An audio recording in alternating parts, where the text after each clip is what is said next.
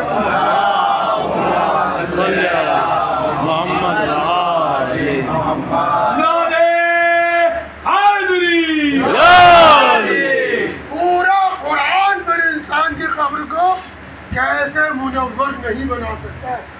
قرآن ذہن میں رہے, قرآن کا ایک ایک لفظ ایک ایک حرف زندہ جاوید ہے. توجہ رکھیے گا, ایک ایک حرف ایک ایک لفظ جو ہے صبح قیامت تک زندہ جاوید. اگر کسی نے اس میں کوئی کمی نکال دی تو اس کا ایمان ہی ختم ہو جائے گا. چونکہ اللہ کی یہ وہ لا زوال کتاب ہے. اس سے پہلے بھی تو 3 کتابیں آئی ہیں, توریت بھی آئی, زبور بھی آئی, انجیل بھی آئی. اللہ نے نہ توریت کی ذمہ داری لی, نہ زبور کی ذمہ داری لی, نہ انجیل کی ذمہ داری لی. قرآن کا مسئلہ آیا تو فوراً اللہ نے کہا اِنَّا نَحْنُ نَزَّلْنَا الذِّكْرَ وَإِنَّا لَهُ لَحَافِظُونَ. ہم نے اسے نازل کیا, ہم ہی اس کی حفاظت کریں گے. پروردگار دوسری کتابیں بھی تو نے نازل کیا, اس کی ذمہ داری کون نے دی؟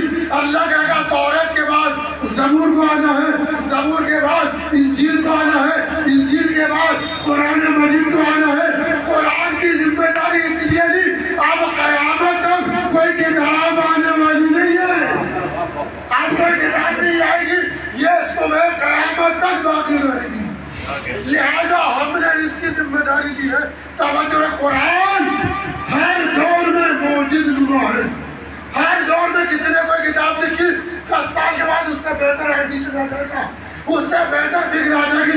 یہ قرآن کا معجزہ ہے. توجہ رکھیے گا, جو ہر زمانے میں نئی فکریں پیش کرے گا, نئی ٹیکنیک پیش کرے گا. توجہ رکھیے گا, قرآن کبھی پرانا نہیں ہے تو اچھا.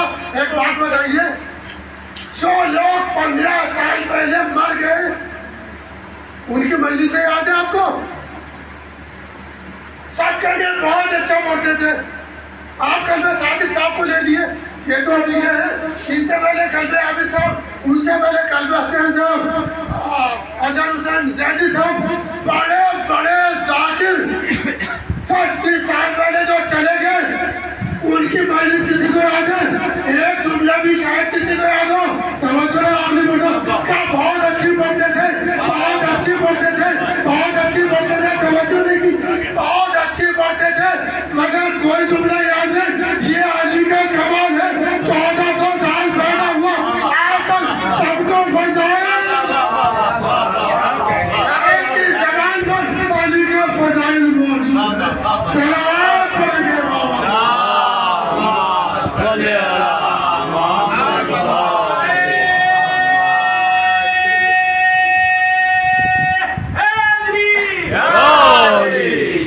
سب کی زبان پر علی کے فضائل جاری ہے. کیا یہ موضوع نہیں ہے؟ کیا یہ موضوع نہیں ہے؟ اور علی وہ ذات ہے جو خانہ کعبہ میں پیدا ہونے کے بعد کبھی توریت سناتے ہیں, کبھی زبور سناتے ہیں, کبھی انجیل سناتے ہیں اور کبھی قرآن سناتے ہیں. پیغمبر نے کیا سنت دی؟ توریت صاحب توریت سے بہتر, زبور صاحب زبور سے بہتر, انجیل صاحب انجیل سے بہتر. اور جب قرآن کا معاملہ ہے کہ جیسے میں پڑھتا ہوں ویسے میرا بھائی پڑھتا ہے. یا رسول اللہ, یہ کیا بات ہوئی؟ بھائی سب سے بڑی سند یہ ہے جس کا کلام ہے اس جیسا پڑھے. مثلا میر انیس کا مرثیہ ہے تو جو ادائیگی میر انیس کر سکتے ہیں وہ دوسرا نہیں کر سکتا. مرزا جبیر کا کلام ہے تو مرزا جبیر جو ادائیگی کر سکتے ہیں وہ دوسرا نہیں کر سکتا. جوش مالی آبادی کا کلام ہے تو جو جوش کے پڑھنے میں جوش آئے گا دوسرے کے پڑھنے میں جوش نہیں آ سکتا. دوسرا پڑھے گا تو سب سے بڑا سرٹیفکیٹ یہ ہے وہ جیسا پڑھا. توجہ, وہ جیسا پڑھا سب سے بڑا سرٹیفکیٹ. پیغمبر نے کیا کہا؟ اس کے جیسا نہیں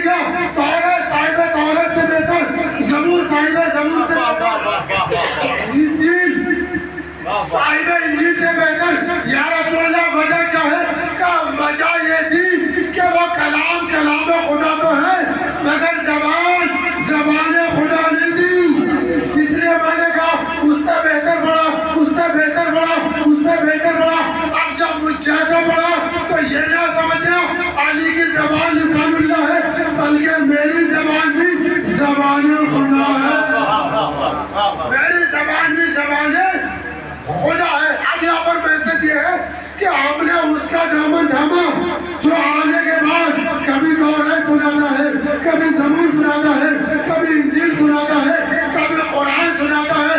اگر اس کے ماننے والے تعلیم قرآن سے دور ہو تو کتنا افسوس کا مقام ہے۔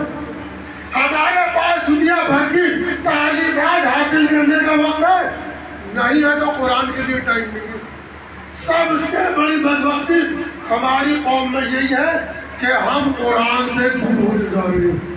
توجہ رکھیں، قرآن آج کی گفتگو اونلی قرآن پہ کل انشاءاللہ بیان ہوگا۔ قرآن اللہ نے کائنات بنائی، اللہ ہے، مولا علی ہے، تو دو گواہ قانون کے طور پر ہے یا نہیں؟ اللہ ہے، گواہ کون؟ خاموش قرآن، بولتے پیغمبر۔ توجہ رکھیں، آگے بڑھتے ہیں۔ کون گواہ؟ خاموش کائنات، بولتے پیغمبر۔ جب پیغمبر کی گواہی کا مسئلہ آیا تو خاموش قرآن، بولتے علی۔ جب علی حسن کا مرحلہ آیا، جب علی کا مرحلہ آیا تو خاموش قرآن، بولتے حسن۔ جب حسن کی گواہی کا مسئلہ آیا بولتے حسین، خاموش قرآن۔ جب حسین کا مسئلہ آیا خاموش قرآن، بولتے زین العابدین۔ جب زین العابدین کا مرحلہ آیا بولتے باقر، خاموش قرآن۔ جب امام باقر کا مرحلہ آیا بولتے صادق، خاموش قرآن۔ سمجھو ہے نا، امام صادق کا مرحلہ آیا بولتے موسیٰ کاظم، خاموش قرآن۔ جب امام کاظم کا مرحلہ آیا امام علی رضا بولتے گواہ، خاموش قرآن۔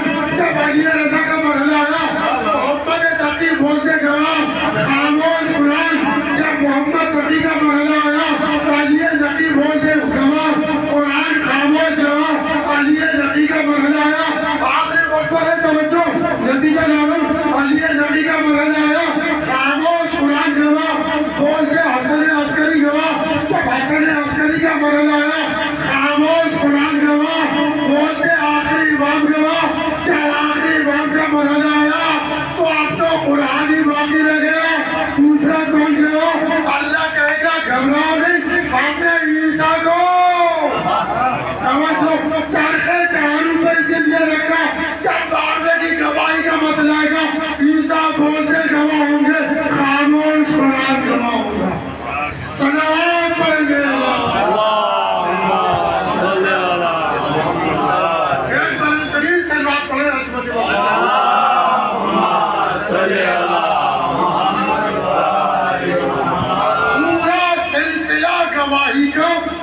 چلا آ رہا ہے۔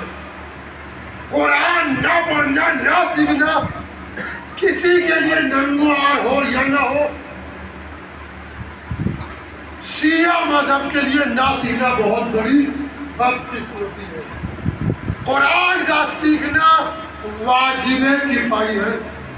دیکھیے واجب کی الگ الگ قسمیں، واجب ہے نہیں جیسے نماز پنج گانا، واجب تاخیری جیسے نماز جمعہ، واجب کفایہ یعنی جس کام کو مل کے کچھ لوگ انجام دیں گے، اور اگر کوئی بھی انجام نہ دے تو سارے گنہگار ہیں، جیسے نماز جنازہ۔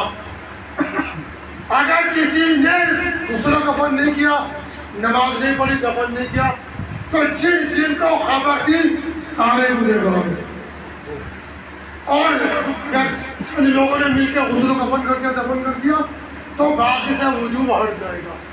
اسی طریقے سے قرآن ہے، اگر ساری امت نے نہیں پڑھا تو سب عذاب کے حقدار ہیں، کچھ نے مل کے پڑھ لیا تو باقی سے عذاب ہٹ جائے گا۔ قرآن ہر مشکل کا حل ہے۔ ہمیں بیماریوں نے گھیر رکھا ہے، ہمارا روزگار صحیح نہیں ہے، ہمارے گھریلو اختلافات ہیں، ہماری آپس کی ناراضگیاں ہیں، تمام چیزوں کا حل جو ہے قرآن مجید میں ہے۔ ہم آپ سے یہ نہیں کہتے کہ پورا قرآن روز پڑھو، ایک پارہ روز پڑھو، ایک ہی صفحہ پڑھو، لیکن معنی کے ساتھ پڑھو، تاکہ یہ تو پتہ چلے کہ اللہ ہم سے کیا چاہ رہا ہے، اللہ کا ہم سے مطالبہ کیا ہے۔ تو لہذا ضرور پڑھیں۔ گھر کی مشکلات کے لیے، مشکلوں کو حل کرنے کے لیے، حاجات کی برآوری کے لیے روزانہ صبح گھر میں بلند آواز سے قرآن کی تلاوت کی جائے اور سونے سے پہلے حدیث کتاب پڑھی جائے۔ توجہ رکھیے گا، سونے سے پہلے اس لیے کہہ رہا ہوں کہ صبح جب آپ تلاوت کریں گے تب بھی رحمت کے فرشتے آئیں گے، جب آپ حدیث کتاب پڑھیں گے جب بھی رحمت کے فرشتے آئیں گے۔ جہاں پر رحمت کے فرشتے آتے ہیں وہاں سے شیاطین رخصت ہو جاتے ہیں۔ جب شیاطین رخصت ہو جائیں گے تو رحمتیں برکتیں گھر میں نازل ہوں گی۔ لہٰذا آپ کی مشکلوں کا گھر، ہماری مشکلوں کا حل ہمارے گھر میں موجود ہے۔ قرآن اس لیے نہیں ہے کہ بیٹی کو جہیز میں تو وہ تو پڑھی بھی نہیں ہے، اس کو دینے سے کیا فائدہ۔ قرآن اس لیے نہیں ہے کہ گھر کی زینت ہو جائے، نہیں۔ قرآن اس لیے نہیں ہے کہ سفر میں جا رہا تھا قرآن کے نیچے میں لگا کے نکال دو، پیشانی سے لگا دو۔ قرآن گھر سے عبرت لینے کے لیے۔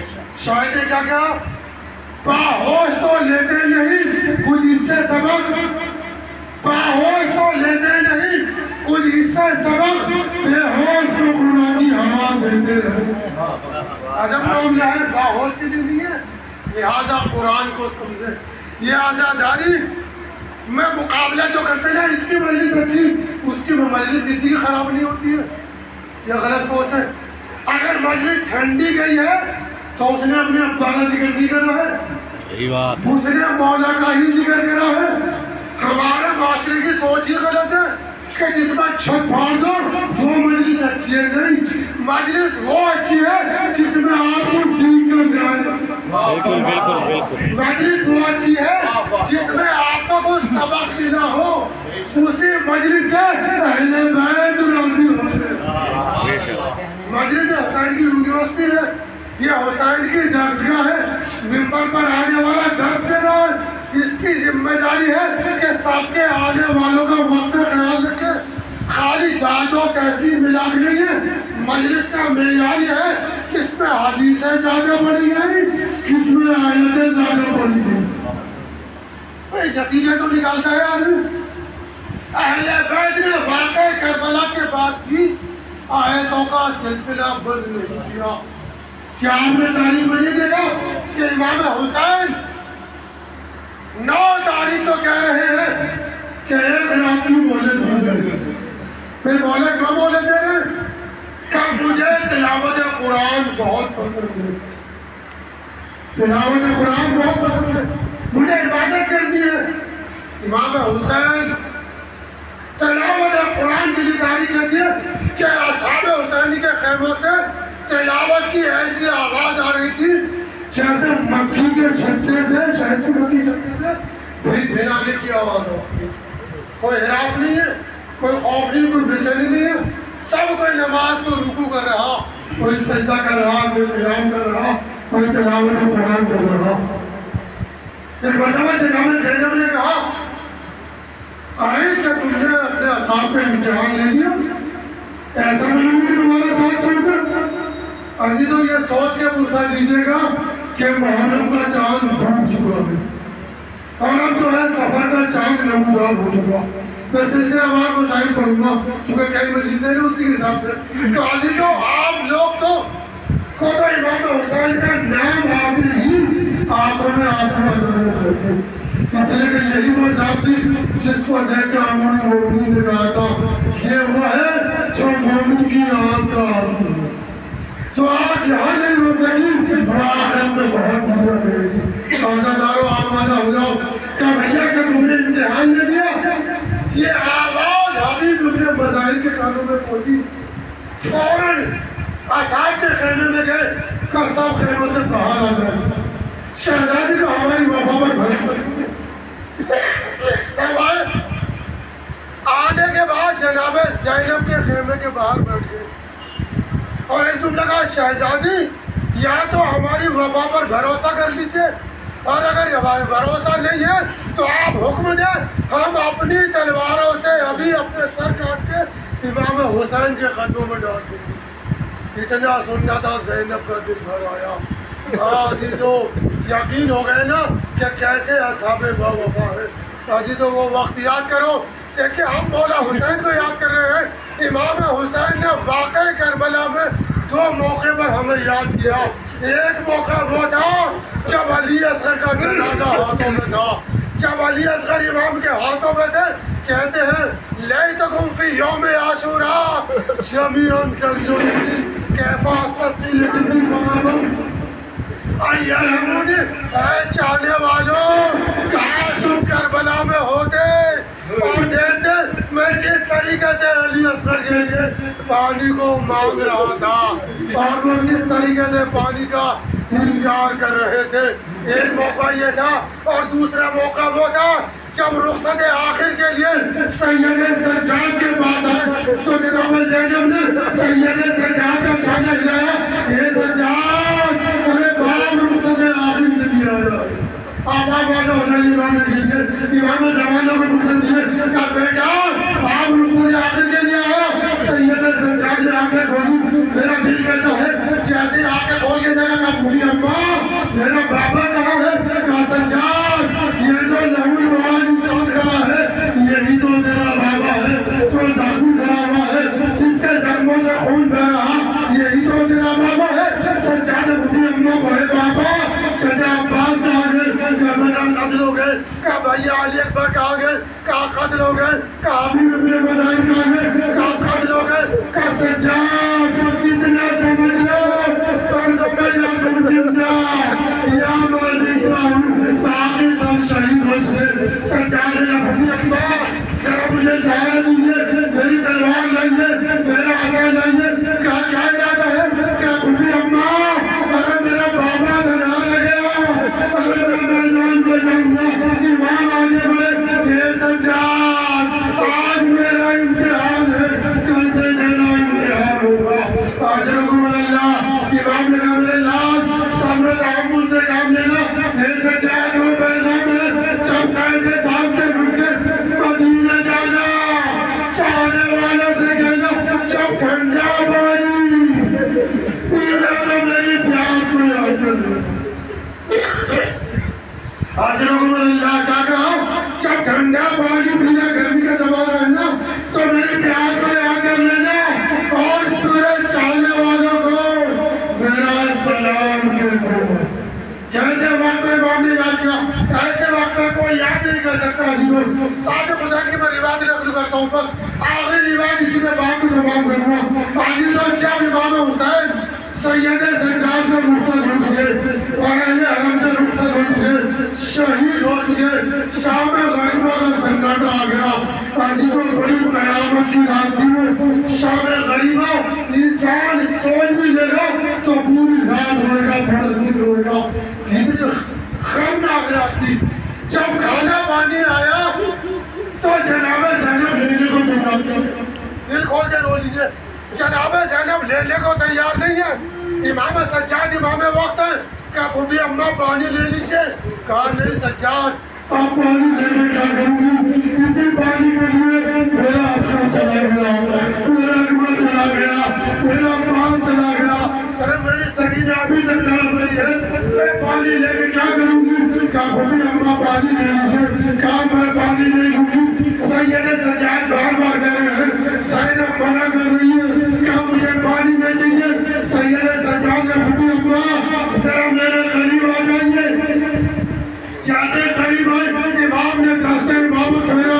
کہا پھوپھی اماں اب دیکھو میں بار بار کیوں کہہ رہا ہوں اب تو دیکھا حوض کوثر بنا ہوا ہے. حسین کھڑے ہوئے ہیں رسول خدا آگے بڑھے بیٹا پانی پیئے. کہا جا میری زینب پیاسی ہے میرے بچے پیاسے ہیں میں پانی نہیں پی سکتا. علی مرتضی آگے بڑھے لے میرے لال ارے پانی پی لے. بابا پانی نہیں پیگا میرے بچے پیاسے ہیں. جناب فاطمہ آگے بڑھی امام حسن آگے بڑھے اے بھیا پانی پی لو. ارے بہت پیاسے ہو. حسین نے کہا نہیں سید سجاد نے کہا پھوپھی اماں ارے آپ پانی نہیں لگی میرا بابا حوض کوثر پہ جا کے بھی پانی کو منہ نہیں لگا رہا. اتنا دیر لگا زینب آگے بڑھی پانی کو لے لیا. 500 قیامت کی منزل ہے زینب نے پانی لیا، سکینہ کا سانہ لیا، اے سکینہ پانی آ گیا۔ سکینہ اٹھے صاحبہ دیکھ بھی کہتے، سکینہ نے چھوڑ کے کہا کیا چچا آ گئے، کیا چچا پاس آ گئے، کیا بیٹا چچا تو نہیں ہے لیکن پانی آ گیا۔ بڑی اماں کیا آپ نے پانی پی لیا؟ کہا نہیں۔ کیا بھیا سجاد نے پی لیا؟ کہا نہیں۔ کہا کون نے پیا؟ کہا بیٹا ہمارے یہاں کا دستور یہ ہے پہلے چھوٹے پانی پیتے ہیں بعد میں بڑے پانی پیتے ہیں۔ پانی تو قیامت کا جملہ۔ سکینہ اٹھی، کہاں سے آ گیا؟ مقتل کی طرف گئی۔ زینب نے سکینہ یہ کیا کر رہی ہو؟ کہا بھوٹی اماں آپ نے تو کہا ہے پہلے چھوٹوں کو پانی پلا دے۔ اے بھوٹی اماں تیرا بھیا اصغر کیسا ہے، میں اس کے بغیر کیسے پانی پیوں؟ زینب نے روکا، سکینہ کو تسلی بخشی۔